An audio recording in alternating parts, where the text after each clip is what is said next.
One of our prayers from when they were little was that our kids would have enough room in our home to make real mistakes and see themselves as they really are, so that they're not clamped down so tightly that they don't have room to see their own actual condition of heart. And so the truth is that is very hard to let play out, because we want to stop it, or we want to step in before the results are too bad or whatever. And with a 10-year-old, you certainly might need to, but the closer they get to release, the more it stops being. I did a video on this. It's the 2 circles of parenting young adults. Just the idea that the longer they're in our home and the closer they get to adulthood, the more the responsibility for their choices shifts from our shoulders to their own. They're their own individual before God, and they're going to be the one that, we will reap the consequences too, because we love them. And if they do things that are really weighty in terms of their outcome, then we very well may share the burden along with them. But for the most part, the responsibility for their choices shifts to them. And it stops being fully on us, and even maybe 95% not on us, if that makes sense. So anyway, the more that things get exposed, it's hard, but it's good and necessary, and part of the weight that we signed up for when we really thought this through and decided that we wanted them to be able to make genuine mistakes and figure out their true nature while they are still in our home. And the purpose of that is not just like so they can, be free or something like that, but the truth is that if we were to compress it all down and make them not able to figure those things out, then they might not discover those things. Hi, Rosie. Hi, Florence. They might not discover those things until the consequences are more like jail, or child out of wedlock, or meth addiction.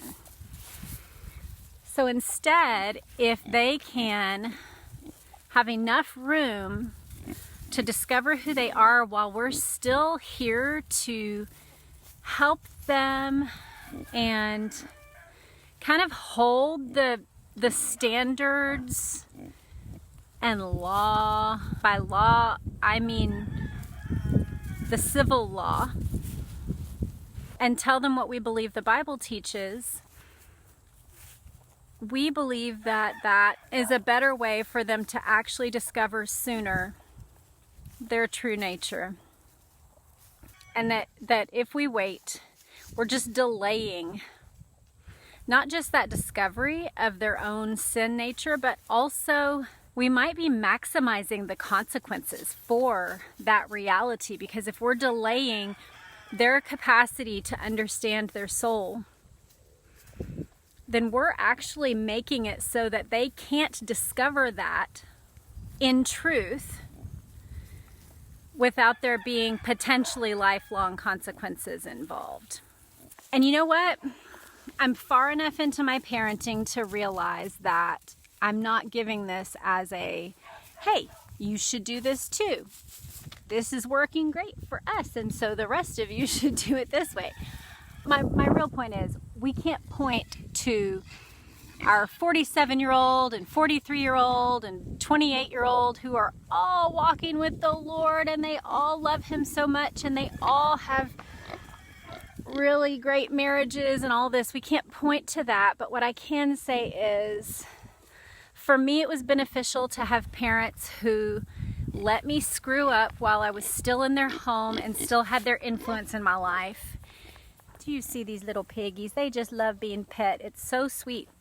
If you're new to the channel, you should go back and watch any of the first videos where I talked about Cooney pigs, because they really are great. They hardly ever root. They eat grass. You see all these wonderful piggies eating grass. They're cute and they're really sweet. Anyway, but in my life that philosophy paid off. And I watched in dozens of my friends' lives where they were super clamped down, and so they gave all the right answers while they were 15, 12, 18 years old. But by the time they were 25, the truth in their hearts, which is sin is not just out there. We don't have to just protect our kids from all those terrible sinners out there or all those terrible temptations out there. They have a sinner right here. They have temptations that come from here. And so while we have the world and the devil as our enemies, we also have ourself as an enemy. And so our philosophy stems from that our kids, one of the valuable things that we can give them while they're in our home is an actual, true, to their core awareness, or we can at least give them the opportunity to develop the awareness of how they actually are as a human.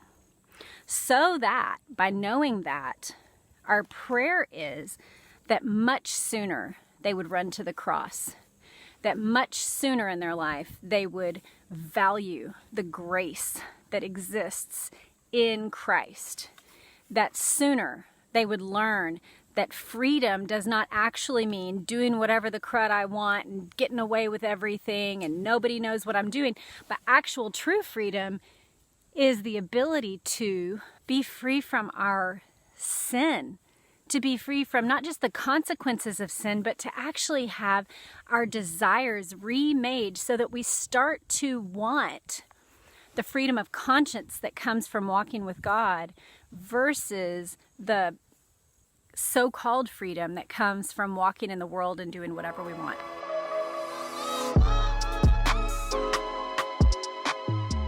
One thought about these chickens and pigs that I'm super excited about is they're good foragers. With the first batch that we had just as chicks, we would take them outside daily and put them in the baby play gate, and someone would sit with them so that hawks couldn't pick them off and all of that, but they got to forage and they got to smell grass and eat bugs, and our kids would even catch grasshoppers for them and feed it to them, and so they got really good at that. And I'm just sitting here watching, like for example, the leghorn, I'm not sure exactly where it's over there, kind of. She's a leghorn. She's not supposed to be a good forager. They're like almost the lowest on the totem pole as far as foragers go. But she's over there just pecking and hunting and eating bugs, and it's great. But then all the other chicks that we raised this year, we had 4 different batches with 4 different broody mamas, and all of them, their moms took them out in our garden and then out here in the chicken yard. And so our chickens spend most of their time just out here. It's so great. Just pecking. It's awesome. I love this. I feel a little bit of pride at how good they are at getting their own food in addition to the food that we buy for them.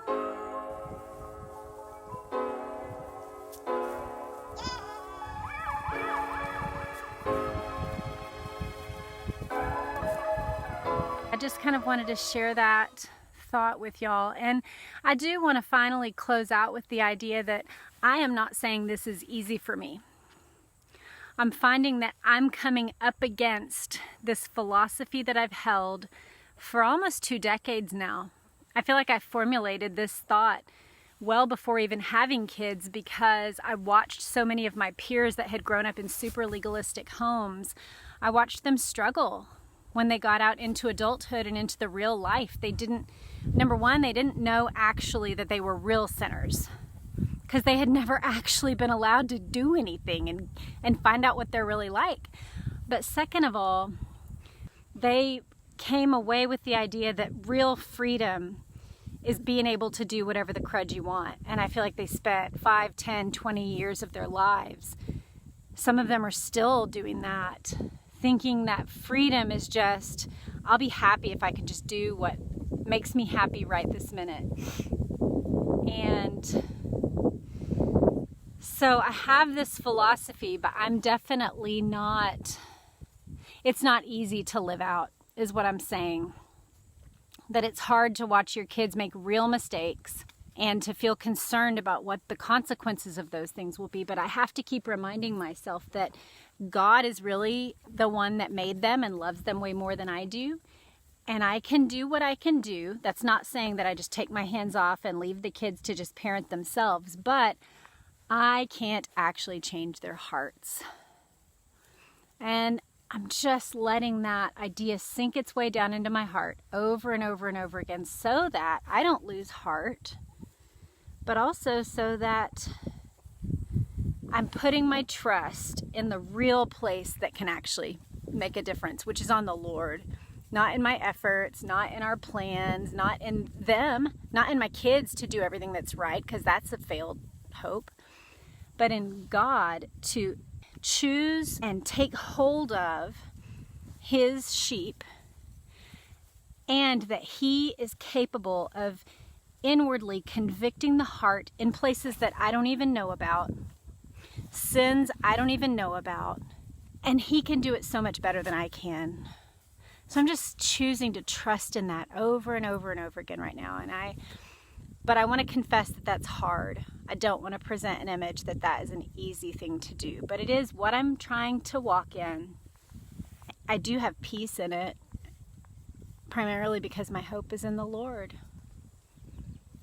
So I hope that that encourages you, whatever stage of parenting you're in, and I would welcome your thoughts and your feedback. What have you seen in homes that are legalistic and that clamp down? What have you seen Christian homes where they try to offer the ability for their kids to mess up some? How does that go? Where are you at in your parenting journey, and how does this resonate with you? Any and all thoughts, I'd love that in the comments.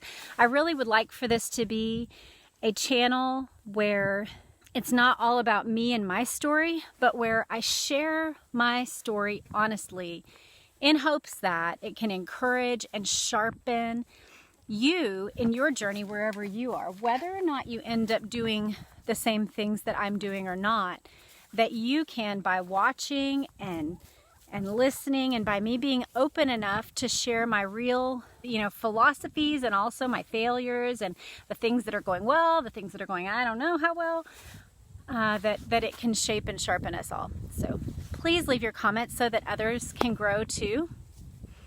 Thanks. Have a great day.